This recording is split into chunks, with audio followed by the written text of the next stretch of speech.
Bonjour, je suis Dr Alexandre Balou, gynécologue obstétricien, et aujourd'hui on va parler chirurgie et endométriose. Comme vous le savez, l'endométriose est une pathologie qui est complexe, dans laquelle il y a une prise en charge qui est pluridisciplinaire, qui consiste en une prise en charge médicale, paramédicale et chirurgicale. La chirurgie reste une option de traitement qui a ses indications.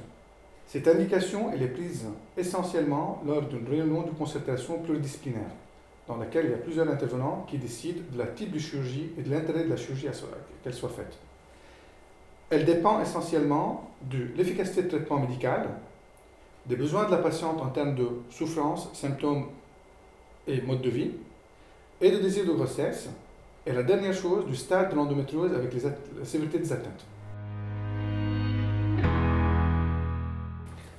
La chirurgie de l'endométriose, c'est essentiellement une chirurgie mini-invasive qui se fait soit par voie cystoscopique, soit par voie robotique actuellement. Elle fait intervenir plusieurs intervenants. Ceci dépend essentiellement de la localisation de l'endométriose, qui peut être ovarienne. Dans ce cas, c'est le chirurgien gynécologue qui l'a fait en faisant super gaffe au cortex et à la corticale ovarienne pour ne pas altérer la réserve ovarienne. Elle peut être également péritonéale, superficielle, et dans ce cas, c'est le chirurgien gynécologue spécialisé qui permet d'enlever ces lésions par cautérisation ou par le mode d'énergie nouvelle. Elle peut être également digestive, avec une atteinte digestive qui est grave, et dans ce cas, c'est le chirurgien digestif en coopération avec le chirurgien gynécologue qui l'opère pour enlever et réséquer ces lésions. Elle peut être également au niveau urologique, que ce soit au niveau de la vessie ou au niveau des voies urinaires, et ceci nécessite l'intervention également d'un chirurgien urologue.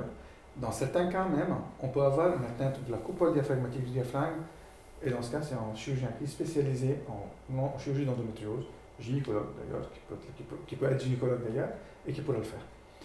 Comme vous l'avez constaté, j'en ai parlé de plusieurs spécialités, d'où l'intérêt de la réunion de concertation pluridisciplinaire pour décider de quel type de chirurgie et qui interviendra dans cette chirurgie avant de la faire. C'est une très bonne question. La chirurgie, quand elle est faite, doit être une chirurgie complète dans laquelle toutes les lésions doivent être enlevées au maximum.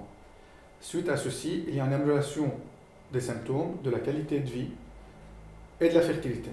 Par contre, ça ne garantit pas que l'endométriose ne va pas revenir suite à cette chirurgie.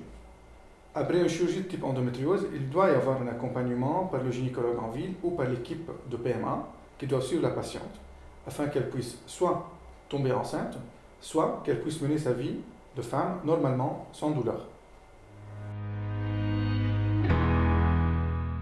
La décision de la chirurgie d'endométriose doit passer par une consultation pluridisciplinaire dans un staff, ce qu'on appelle de réunion de concertation pluridisciplinaire. Cette chirurgie doit répondre à plusieurs items. En premier, les symptômes de la patiente.